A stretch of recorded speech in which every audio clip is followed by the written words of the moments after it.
Έτο έφυγε από το Σουνά.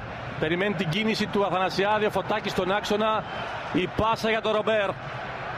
Έκανε ωραία το κοντρόλ. Παπαζαχαρίας έκλεισε. Το σουτ στην κίνηση. 1-0 στο 12.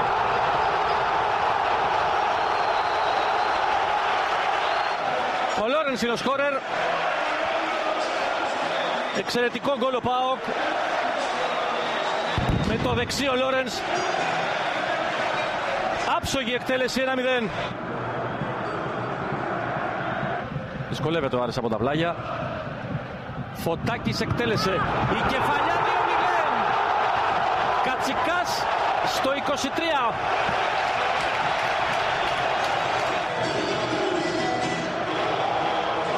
Πρώτος στην μπάλα ο Κατσικάς. Δεν προλαβαίνει στη γωνία του ο Μάρκος Βελίδης.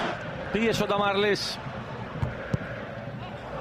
Και τελικά Λάζαρ. Η πάσα του Ρουμάνου, ο Αθανασιάδης, ο Φωτάκης 3-0 στο 30. Ρεσιτάλ του ΠΑΟΚ στο πρώτο ημίχρονο. Αθανασιάδης με το στήθος έστρωσε, με το πόδι για να εκτελέσει ο Φωτάκης.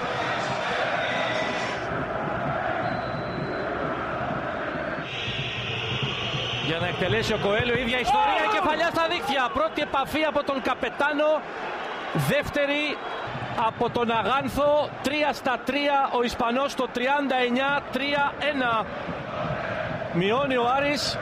Καπετάνο στην πρώτη επαφή, ο Αγάνθο θα προλάβει το γλύκο και θα μειώσει.